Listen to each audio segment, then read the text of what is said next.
आज का टॉपिक है हमारा कोऑर्डिनेट ज्योमेट्री। ठीक है, चैप्टर 7 क्लास 10th की बुक्स। ओके, तो वैसे चैप्टर बहुत इजी है। कुछ फॉर्मूले हैं जो आपको लर्न करने हैं और थोड़ी सी प्रैक्टिस करनी है, फिर आप आसानी से ये सारे क्वेश्चन कर पाएंगे। ओके ओके, चलिए पढ़ते हैं कि इंट्रोडक्शन में क्या दे रखा है। तो अगर हम इंट्रोडक्शन में पढ़ेंगे तो हमें नजर आएगा कि जो हमने 9th में पढ़ा था उसी के बारे में थोड़ी सी इंफॉर्मेशन है। लिखा है in class 9th you have studied that to locate the position of a point on a plane we require a pair of coordinate axes। ठीक है, तो पेयर ऑफ कोऑर्डिनेट एक्सिस मतलब एक सीधी लाइन एक्स एक्सिस जिसे हम बोलते हैं और एक वर्टिकल लाइन जिसे हम बोलते हैं Y axis. Okay, the distance of a point from the Y axis is called its X coordinate. अब जैसे सपोज करते हैं एक पॉइंट हमने लिया, ये एक पॉइंट है हमारा। इसको एक नाम दे देते हैं, इस पॉइंट को टी। ठीक है, और अब हमें ये चेक करना है कि वाई एक्सिस से कितना यूनिट अवे है। तो मान लेते हैं कि ये हमारी 1 यूनिट है, ये 2 है, ये 3 है और ये 4 है, यानी कि 4 यूनिट अवे। तो इसका जो x होगा वो होगा क्या, 4। और ये x से कितना दूर है, तो x से दूर यानी कि 1, इसको 2 कर देते हैं और इसको 3 कर देते हैं। तो x एक्सिस से ये 3 यूनिट अवे। x एक्सिस कौन सी हमारी, x एक्सिस हमारी ये, this is called x axis. y कौन सी है, y ये वाली है, दिस इज कॉल्ड y। ठीक है, नीचे ये नेगेटिव आएगा तो यहाँ पे हम लिखेंगे y डैश, और इस साइड में नेगेटिव आएगा तो इसको लिखेंगे हम x डैश। ठीक है, तो यहाँ की जो नंबरिंग होगी वो माइनस में होगी, -1, -2, -3, -4। ऐसे ये -1, -2, -3, -4। ओके, तो अगर हमें टी के कोऑर्डिनेट्स बताने हैं तो टी के कोऑर्डिनेट्स बताने के लिए सबसे पहले हमें क्या करना है, हमें काउंटिंग करनी है कि भाई टी ये जो पॉइंट है टी वो वाई से कितना दूर है। तो जैसे कि हमने काउंट किया था, ये 1, 2, 3 और 4 यूनिट अवे, तो एक्स इसका हो जाएगा 4। और फिर देखेंगे कि ये पॉइंट एक्स एक्सिस से कितना दूर है। तो हम यहाँ से काउंटिंग शुरू करेंगे 1, 2, 3, यानी कि ये 3। तो जब भी हमें किसी पॉइंट के कोऑर्डिनेट्स लिखने होते हैं तो हम इस तरीके से लिखते हैं, बीच में एक कॉमा लगाएंगे। तो पहले x लिखेंगे जो कि 4 है, फिर y लिखेंगे जो कि 3 है। x यानी कि y से कितना दूर है पॉइंट, और y यानी कि x से कितना दूर है पॉइंट। ठीक है, ओके। आगे क्या लिखा हुआ है, आगे लिखा हुआ है यहां से देखो, the distance of a point from the y axis is called it's x coordinate. तो इसे हम बोलते हैं x कोऑर्डिनेट या फिर एब्सिसा। तो या तो हम इसे x कोऑर्डिनेट बोल सकते हैं या फिर हम इसे एब्सिसा भी बोल सकते हैं। ऐसे the distance of a point from the x axis is called y coordinate और ऑर्डिनेट। तो इसे हम बोल सकते हैं या तो y कोऑर्डिनेट या फिर हम बोलेंगे इसे ordinate. The coordinates of a point on the x axis are of the form x0। अब जैसे सपोज करते हैं कि कोई पॉइंट है जो x एक्सिस पर है, जैसे मान लेते हैं कोई पॉइंट है हमारा, ये पॉइंट है, दिस इज द पॉइंट, ये पॉइंट दिख रहा है थोड़ा सा, ये दिस इज द पॉइंट। अब इसके जो कोऑर्डिनेट्स होंगे वो क्या होंगे, इसके कोऑर्डिनेट ये y से कितना दूर है, काउंट करते हैं। देखो -1, -2, -3 और -4, तो ये -4 आ गया, समझ आया, -4, तो लिख देते हैं -4, ये -4। अच्छा x से कितना दूर है, तो ये तो x के ऊपर ही है, तो x से दूरी इसकी 0 है, तो इसलिए इसके कोऑर्डिनेट्स हो गए -4, यानी जब भी कोई पॉइंट कोऑर्डिनेट एक्सिस के ऊपर होगा, अगर x के ऊपर है तो उसका y 0 होगा, और अगर y के ऊपर है, जैसे मान लीजिए एक पॉइंट देते हैं, ये वाला पॉइंट, इसको एक नाम देते हैं s, तो ये जो पॉइंट है s, इसके कोऑर्डिनेट्स अगर हम देखें तो इसके कोऑर्डिनेट्स हो जाएंगे क्या, देखो 1 2, यानी कि 0, -2, ये इसके कोऑर्डिनेट्स, ठीक है। हालांकि ये 9th की चीज है, बट 10th में हमें डिस्कस तो नहीं करनी चाहिए, लेकिन फिर भी चलो कर लेते हैं थोड़ा बहुत डिस्कस, क्योंकि बच्चे भूल जाते हैं एक साल में, ठीक है। चलो अब बढ़ते हैं आगे, देखें जरा आगे क्या है। आगे है इसमें, देखो ये एक क्या कहते हैं, इसमें इसको आप एक होमवर्क मान सकते हैं। इसमें लिखा है कि हेयर इज अ प्ले, ये देखो दिस होल पैराग्राफ लिखा है, here is a play for you, draw a set of a pair of perpendicular axes on a graph paper. Now plot the following points and join them as directed. Join the point A to B to C to D to E to F to G H I J K L to A. Then join the point P Q R, form a triangle. Also join the point X Y Z to form a triangle. Now join S T U to form a triangle. Lastly, join S to the points 0, 5 and 0, 6 and join U to point 9, 5 or 9, 6. What picture have you got? So this is the homework.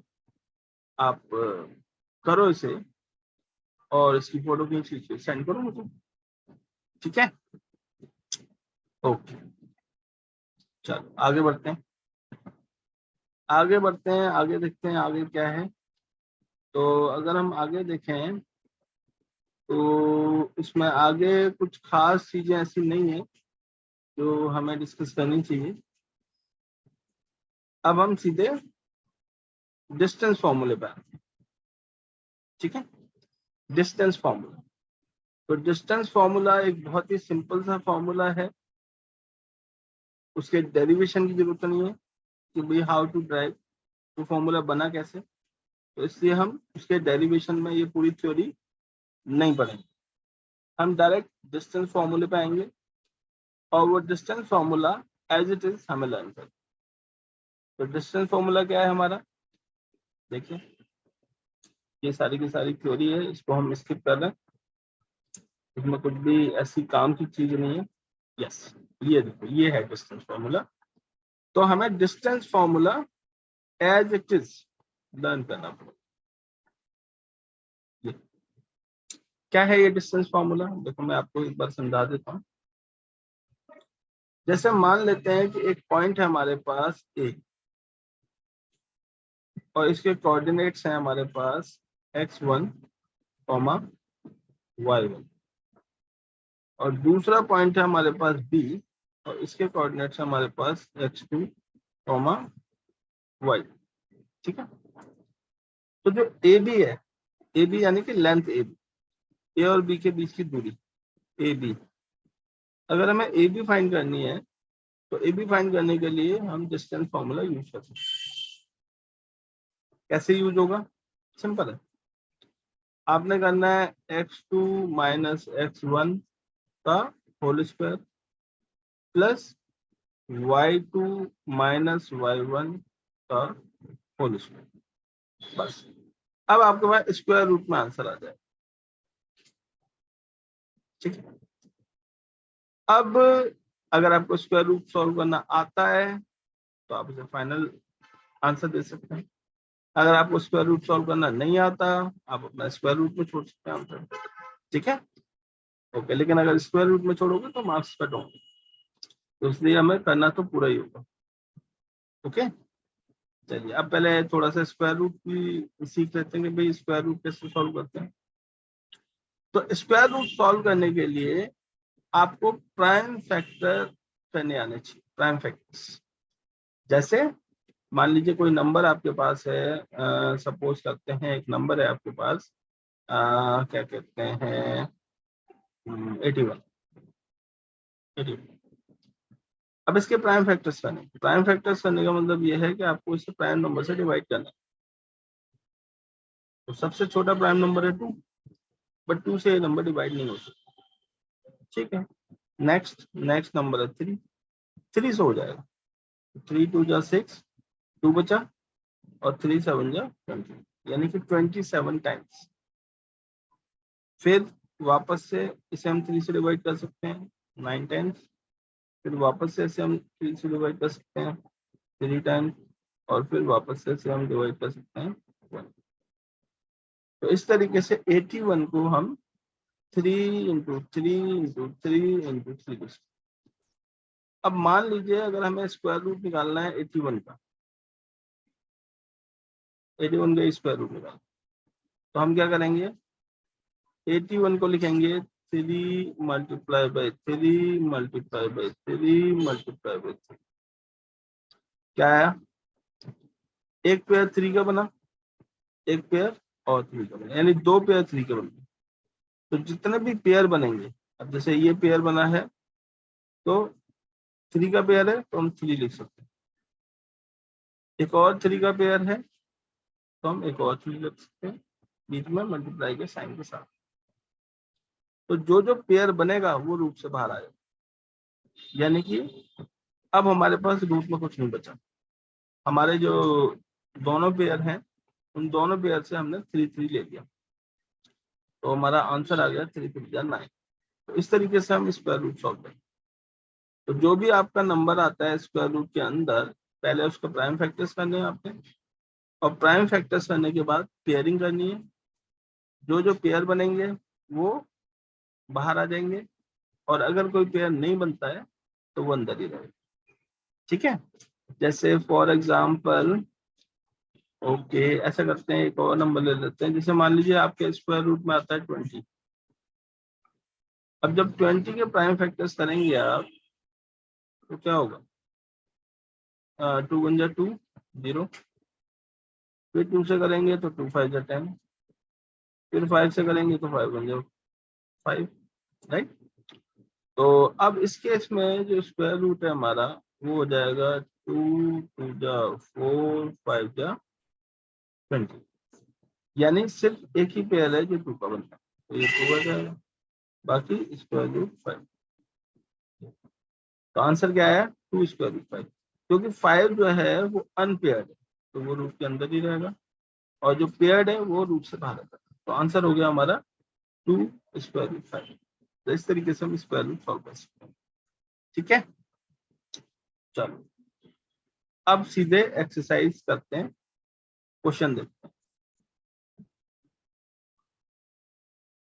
तो exercise है हमारी 7.1, question number 1, find the distance between the following pairs of points. तो सबसे पहला काम जो हमें करना है, जो भी हमें पॉइंट्स दे रखे हैं उनको पहले हमें लेट करना। ठीक है, जैसे इसको हम लेट करते हैं ए और इसको करते हैं बी। तो हम क्या लिखेंगे, हम लिखेंगे लेट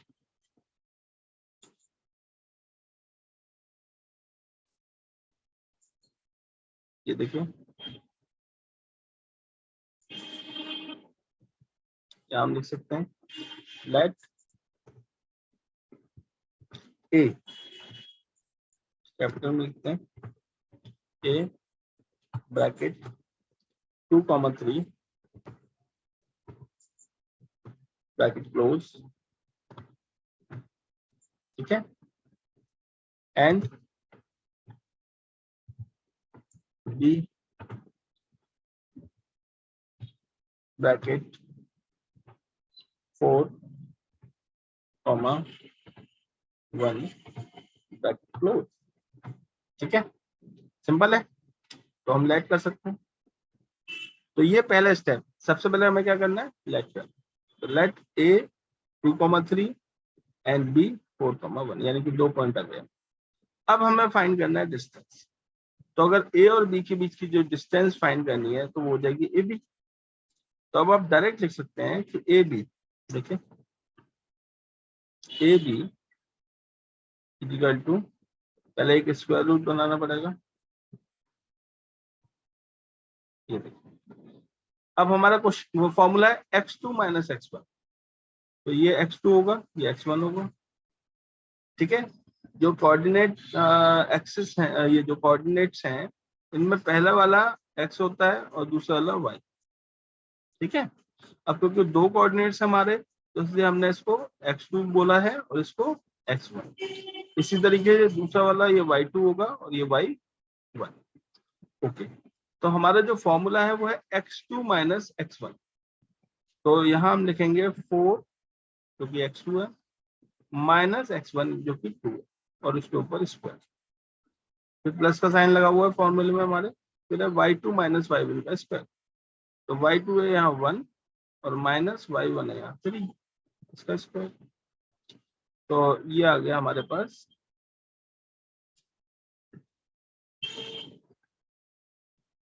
4 माइनस 2 यानी कि 2 का स्क्वायर, प्लस 1 माइनस 3 यानी कि माइनस 2 का स्क्वायर। तो 2 का स्क्वायर कितना हो गया, 4, और दूसरे 2 का स्क्वायर वो भी 4 हो जाएगा, क्योंकि माइनस टू भी 4 ही होता है, ठीक है। तो जब हम इसे प्लस करेंगे तो 4 प्लस 4 8। अब क्या करना है हमें, 8 के प्राइम फैक्टर्स करना है, तो जब हम 8 के प्राइम फैक्टर्स करेंगे तो आएगा 2 इंटू 2 इंटू 2, यानी कि 3/2। तो 3/2 का मतलब ये हुआ कि एक ही पेयर बन पाएगा 2 का, है ना। तो एक पेयर बन जाएगा, तो एक पेयर बना ले, और एक 2 रह गया अनपेयर, तो जो पेयर बना 2 का वो 2 बाहर आ जाएगा और जो रह गया वो अंदर ही जाएगा। तो ये 2√2, दिस इज द आंसर, ठीक है। तो 2√2, this is the answer, clear हो गया। तो इस पूरी एक्सरसाइज में हमें यही सब फॉलो करना है, पूरी एक्सरसाइज।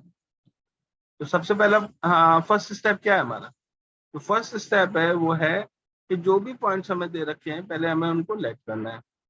ए बी 2 पॉइंट है तो 3 है तो सी, 4 है तो डी बी, ठीक है। और उसके बाद डिस्टेंस फॉर्मूला यूज करना है, तो डिस्टेंस फॉर्मूला जो है वो सिर्फ 2 पॉइंट के बीच में यूज होगा। तो जब 2 पॉइंट होंगे तो फिर उसमें आराम से आप x2 माइनस x1 और y2 माइनस y1 करके फॉर्मूला यूज कर सकते, ठीक है। तो अब आप ट्राई करेंगे जितने ज्यादा क्वेश्चन आप कर पाए, और हर क्वेश्चन की हिंट में अभी आपको दूं कि करना कैसे। देखिए सेकंड क्वेश्चन सेम है जैसे एक ए हमने किया था, और ये थर्ड वाला भी सेम, बस थर्ड वाले में क्या होगा कि जो कैलकुलेशन है वो अलजेब्रिक मेथड से होगी, क्योंकि वेरिएबल्स दे रखे हैं हमें ए बी और माइनस ए माइनस, ठीक है। और क्योंकि डायरेक्ट आंसर नहीं निकलेगा, जैसे a प्लस ए तो 2a होगा, है ना, 2 प्लस 2 तो 4 होता है, तो इसलिए अलजेब्रिक फॉर्म में होगी, तो बस इतना ही डिफरेंस। क्वेश्चन नंबर 2 देखें, क्वेश्चन नंबर 2 में दे रखा है find the distance between the points 0 0 and 36, 15। Can you now find the distance between the two towns A and B discussed in section 7.2? तो अगर आप पीछे जाके देखोगे तो जो सेक्शन 7.2 है और इसमें जो ये जो टाउन्स डिस्कस किए जा रहे हैं ए और बी, ये ए के कोऑर्डिनेट्स तो 0 0 है और बी के कोऑर्डिनेट्स 36,15। तो आपको सिर्फ डिस्टेंस ही निकालना है। तो यानी कह सकते हैं कि ये क्वेश्चन भी क्वेश्चन नंबर 1 की तरीके से ही हो गया, क्योंकि यहाँ भी हमें 2 पॉइंट दे रखे हैं और यहाँ भी हमें 2 पॉइंट दे रखे हैं। यहाँ हमसे डिस्टेंस पूछी है और यहाँ से भी हमें डिस्टेंस ही निकालनी है। तो सेम स्टेप्स आपने फॉलो करो, ठीक है। अब आ जाते हैं क्वेश्चन नंबर 3 पे।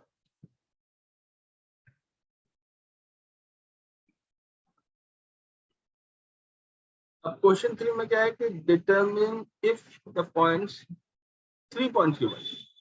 अब जब 3 पॉइंट गिवन है यानी कि 1 2 और 3, तो सबसे पहले क्या करना है, सबसे पहले लेट करना पड़ेगा। तो सबसे पहले आप लोग लेट करेंगे, तो पहले पॉइंट को लेट करेंगे ए, दूसरे को लेट करेंगे बी और तीसरे को लेट करेंगे सी। इसके बाद क्या करेंगे, इसके बाद पहले ए बी निकालेंगे। क्या निकालेंगे, ए बी। फिर निकालेंगे बी सी। क्या निकालेंगे, बी सी। और फिर निकालेंगे ए सी। ए सी क्या निकालेंगे, ए सी। और उसके बाद आप चेक करेंगे कि भाई A C is equal to A B plus B C, ऐसे है या नहीं। क्योंकि अगर ये कोलिनियर, कोलिनियर का मतलब क्या हुआ कि एक ही लाइन के ऊपर 3 पॉइंट, एक लाइन है उसके ऊपर 3 पॉइंट, 1 पॉइंट 2 पॉइंट और 3। तो अगर ये ऐसा है, ये ट्रू है, तो उस केस में ए से लेके बी तक और बी से लेके सी तक, यानी कि A B plus B C बराबर हो जाएगा किसके, ए सी। ठीक है। तो अगर आपने इसमें 3 बार डिस्टेंस फॉर्मूला यूज किया, पहले ए बी फाइंड करने के लिए, फिर बी सी फाइंड करने के लिए और फिर ए सी फाइंड करने के लिए। और उसके बाद ये जो मैंने इक्वेशन लिखी है ये वाली, A C equal to A B plus B C, इसमें ए सी की वैल्यू डालनी है, ए बी की वैल्यू डालनी है, बी सी की वैल्यू डालनी है और ए बी और बी सी को प्लस करना है। और प्लस करने के बाद आपने चेक करना है कि वो ए सी के बराबर आ रहा है या नहीं। अगर बराबर आ रहा है तो आप कह सकते हैं यस दे आर कोलिनियर, अगर नहीं आ रहा तो नो।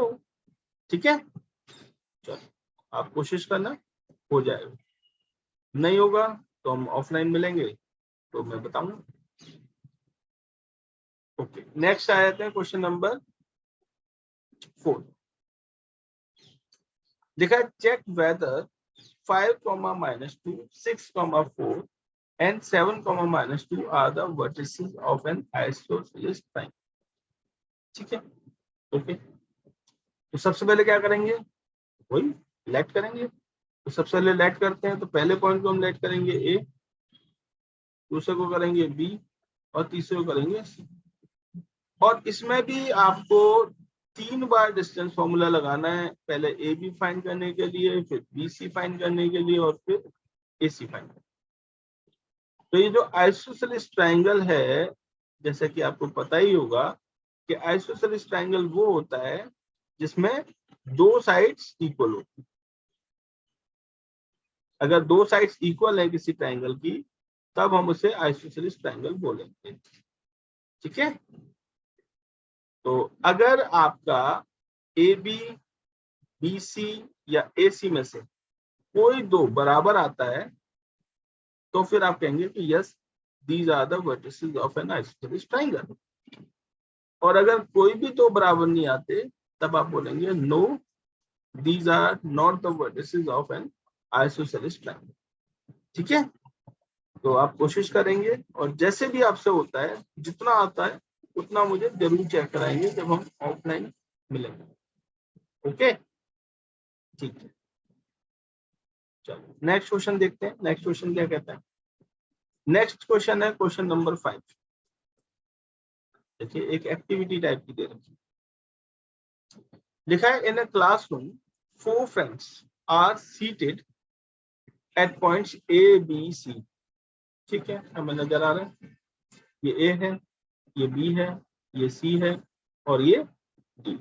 ठीक है, आगे क्या है, आगे ये कि Champa and Chameli walk into the class, and after observing for a few minutes, Champa asked Chameli, "Don't you think ABCD is a square?" Chameli disagrees. Using distance formula, find which of them is correct. Okay.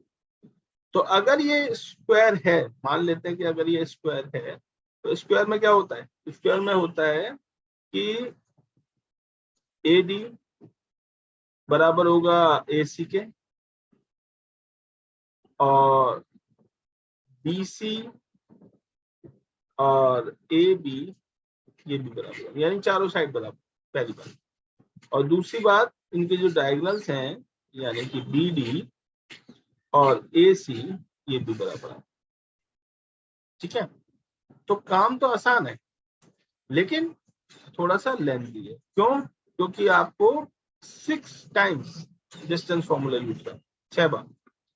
6 बार क्यों भाई? पहले AB निकालोगे 1 बार, फिर BC निकालोगे 2 बार, फिर CD निकालोगे 3 बार, फिर AD निकालोगे 4 बार, फिर डायगोनल निकालोगे AC टाइम, और फिर BD टाइम। तो इस तरीके से 6 बार आपको डिस्टेंस फॉर्मूला यूज। अब रही बात कोऑर्डिनेट्स की, कि भाई कोऑर्डिनेट्स तो गिवन नहीं है। तो देखो कोऑर्डिनेट्स इसमें गिवन नहीं है, लेकिन कोऑर्डिनेट्स आप खुद बना सकते हो। कैसे? जैसे कि मैंने आपको शुरू में ही बताया था कि कोऑर्डिनेट लिखने का तरीका क्या है, कि आपने जो पॉइंट है उसको चेक करना है कि वो y से कितना दूर है और x से। तो सबसे पहले a को देखते हैं कि ये y से कितना दूर है। तो अगर आप देखेंगे तो 1, 2 और 3, यानी कि 3 यूनिट है वो। तो पहले 3 लिख देते हैं, फिर कॉमा लगा देते हैं। अब देखते हैं x से कितना दूर है, तो 1, 2, 3 और 4, यानी कि 4। ये लिखिए, पहला कोऑर्डिनेट तो ये हो गया। ठीक है, इसी तरीके से d का चेक कर लेते हैं। तो dy से कितना दूर है, 1, 2, 3, 4, 5 और 6। तो 6, और x से तो 1 यूनिट अवे है, तो ये 1 आ गया। ठीक है, तो ऐसे ही c के और b के कोऑर्डिनेट्स लिखने हैं पहले, और फिर आपको 6 टाइम्स डिस्टेंस फॉर्मूला यूज करके AB, BC, CD, DA निकालना है और देखना है कि चारों इक्वल है या नहीं है। और उसके बाद आपने AC और BD भी निकालना है और उसको भी इक्वल देखना। ठीक है, यानी कि AB, BC, CD, DA ये चारों इक्वल आने चाहिए, और जो इनके डायगोनल्स हैं AC और BD वो भी इक्वल आने चाहिए। अगर ऐसा होगा तो ये स्क्वायर है, नहीं तो नहीं। ठीक है, चलो आप कोशिश करोगे। कोशिश बहुत जरूरी है, अटेम्प्ट बहुत जरूरी। अगर आपके अटेम्प्ट होंगे, अगर मुझे नजर आएगा आपकी रफ नोटबुक पे कि हाँ आपने कोशिश की है, तो मैं मानूंगा कि हाँ यू आर विलिंग टू। ठीक है, you are willing to learn. Okay, चलिए आगे करते हैं। आगे है क्वेश्चन नंबर 6। अब देखो क्वेश्चन नंबर 6 में क्या है। क्वेश्चन नंबर 6 में हमें दे रखा है कि name the type of quadrilateral formed if any by the following points and give reasons for your answer. Okay, अब क्योंकि यार 4 पॉइंट हमें दे 1, 2, 3, 4, 1, 2, 3, 4, 1, 2, 3, 4। ओके, अब क्योंकि जो क्वाड्रिलेटरल्स हैं वो डिपेंड करते हैं कि उनकी जो साइड्स हैं वो किस तरीके से। अगर चारों साइड्स इक्वल आती हैं तो वो हो जाता है क्या, रोम्बस। तो अगर आपकी चारों साइड्स इक्वल आती हैं तो आप उसे लिख सकते हैं रोम्बस, तो आप उसे रोम्बस लिख देंगे। ठीक है, अगर ऑल 4 साइड्स इक्वल आती है। अगर 4 साइड्स के साथ साथ डायगोनल भी इक्वल आ जाता है तब आप उसे लिख देंगे स्क्वायर। ओके, अगर मान लेते हैं कि जो अपोजिट साइड्स हैं वो इक्वल आती हैं तब आप उसे लिख देंगे रेक्टेंगल। रेक्टेंगल नहीं, अगर सिर्फ अपोजिट साइड्स इक्वल आती हैं तब आप उसे लिखेंगे पैरेललोग्राम। ओके,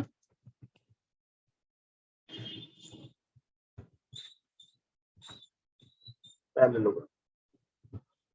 और अगर उसके डायगोनल्स भी इक्वल आते हैं, यानी कि अपोजिट साइड्स इक्वल हैं और उसके डायगोनल्स भी इक्वल हैं, तब आप उसे रेक्टेंगल लिख सकते हैं।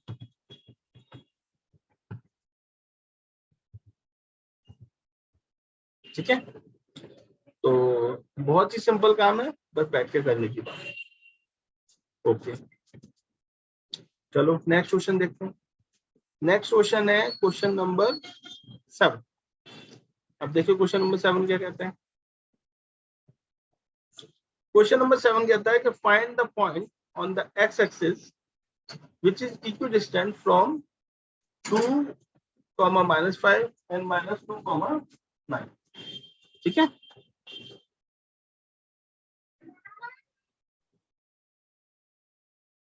तो हम क्वेश्चन नंबर 7 कर लेते हैं। क्वेश्चन नंबर 7 कहता है find the point on the x axis which is equidistant from 2, -5 and -2, 9। ठीक है, तो इसका मतलब ये हुआ कि जैसे कोई एक्स एक्सिस है, ये एक्स एक्सिस, ठीक है, और इस पर कोई पॉइंट, मान लीजिए ये पॉइंट, जैसा कि हमने शुरुआत में समझ लिया था कि जो एक्स एक्सिस पर पॉइंट होता है उसका जो फॉर्म होता है वो होता है एक्स, 0। अच्छा, ओके, एक मिनट। तो x, 0 को इसके पॉइंट को नाम दे देते हैं ए। अब एक पॉइंट है हमारा 2, -5, इसको नाम दे देते हैं बी, 2, -5। और एक पॉइंट है हमारा -2, -9, इसको नाम दे देते हैं सी। तो क्योंकि क्वेश्चन में हमें दे रखा है कि इक्विडिस्टेंट, इक्विडिस्टेंट का मतलब है इक्वल डिस्टेंस, तो इसका क्या मतलब हुआ कि जो ए बी है और जो ए सी है वो इक्वल डिस्टेंस। तब आप समझ ही गए होंगे आपको क्या करना है। आपने पहले निकालना है ए बी और फिर निकालना है आपको ए सी, और जब ए बी और ए सी निकल जाएंगे तो उन दोनों को इक्वल कर दो। तो जैसे ही आप इक्वल करेंगे तो एक इक्वेशन बनेगी, simple equation, simple linear equation, और उससे फिर आप एक्स की वैल्यू निकाल सकते। ठीक है, तो ये भी आपने ट्राई करना है। और ये क्वेश्चन सारे के सारे मैं आपके रजिस्टर पे चेक करूंगा। ठीक है, आपने अपने लेवल पे पूरी कोशिश करनी है, क्योंकि केवल मेरे कोशिश करने से आपके अच्छे मार्क्स नहीं आएंगे। आपके अच्छे मार्क्स तभी आएंगे जब आप खुद कोशिश करेंगे, और आपकी कोशिश मुझे आपके रजिस्टर पे नजर आनी चाहिए। ठीक है, ओके, चलो नेक्स्ट क्वेश्चन देखते हैं। नेक्स्ट क्वेश्चन है क्वेश्चन नंबर 8। लिखा है find the values of y for which the distance between the points P and Q is 10 units। अब ये तो बहुत ही सिंपल क्वेश्चन है, हमें इसमें क्या बताना है, y की वैल्यू बतानी है। ठीक है, अगर हमें y की वैल्यू यहाँ दे रखी होती तब हम P की बड़ी आसानी से निकाल सकते थे डिस्टेंस फॉर्मूला यूज कर, लेकिन हमें y की वैल्यू नहीं दे रखी तो हम P क्यू नहीं निकाल सकते। लेकिन हमें P क्यू दे रखा है, अब क्योंकि P क्यू हमें दे रखा है 10 यूनिट,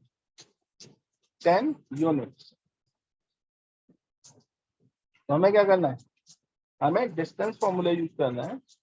और डिस्टेंस फॉर्मूला में जब हम लिखते हैं ना P Q equal to square root, ये ऐसे निकालते हैं ना डिस्टेंस फॉर्मूला, तो यहाँ पे तो कोऑर्डिनेट्स आ जाएंगे आपके, और यहाँ जब ये पी क्यू है यहाँ पे आ जाएगा आपका 10, तो 10 इक्वल टू स्क्वायर, और इसके बाद आप करेंगे स्क्वायरिंग बोथ साइड्स।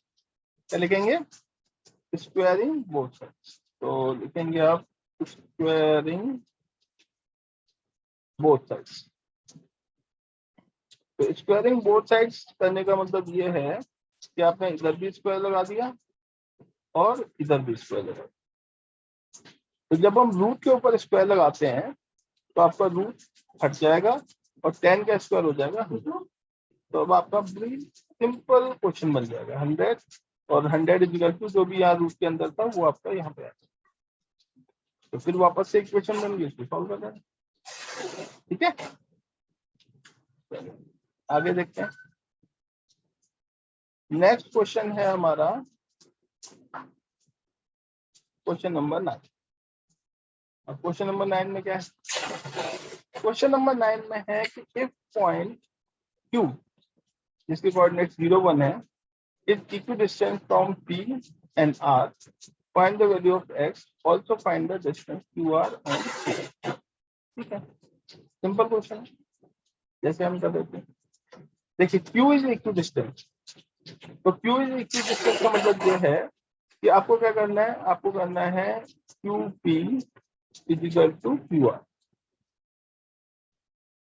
पहले आप QP निकालोगे डिस्टेंस फॉर्मूला से, फिर QR निकालोगे डिस्टेंस फॉर्मूला से, और फिर दोनों को इक्वेट करोगे। यानी कि QP जो निकला वो आप लेफ्ट में लिखोगे, फिजिकल वो साइन लगा लोगे, फिर जो QR निकला उसे आप राइट में लिखोगे, और फिर आपकी इक्वेशन बन जाएगी। आप इसे सॉल्व करोगे तो क्या x की वैल्यू आ जाएगी। ठीक है, और जब आपकी x की वैल्यू आ जाएगी तब क्या करेंगे आप, जो आपने QP निकाला था, ये जो QP निकाला है इसमें x है, इसमें x आएगा कहीं ना कहीं, तो जहां x आएगा वहां x की वैल्यू लगा दो। ऐसे ही जो QR निकाला था उसमें भी x आएगा, तो उसमें भी हम x की वैल्यू लगा। ठीक है, तो इस तरीके से QP और QR आपके सॉल्व हो जाएंगे। अब लास्ट क्वेश्चन है इस एक्सरसाइज का, लिखा find a relation between x and y such that the point xy is equidistant from the point 36 and -3, 4। तो बहुत सारे क्वेश्चन हो गए इस टाइप के, तो ये क्वेश्चन बड़ी आसानी से आप कर सकते हैं। इस पॉइंट को नाम देते हैं A, इसको नाम देते हैं B और इसको नाम देते हैं C। अब क्योंकि ये इक्विडिस्टेंट है तो क्या होगा, पहले आप AB निकालो, फिर आप AC निकालो और दोनों को इक्वेट करो। अब क्योंकि एक ही इक्वेशन बन रही है और वेरिएबल है दो, तो जब एक ही इक्वेशन है और दो वेरिएबल है तो वो सॉल्व नहीं होता, तो आपको इक्वेशन बना के छोड़ देंगे। तो जब आपकी इक्वेशन बन जाएगी वही आता है।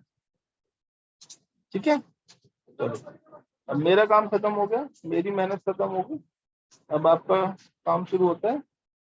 अब देखते हैं कि आप कितनी मेहनत करते हैं, आप कितना टाइम देते हैं। ठीक है, चलो बाकी ऑफलाइन में डिस्कस करें। Thank you.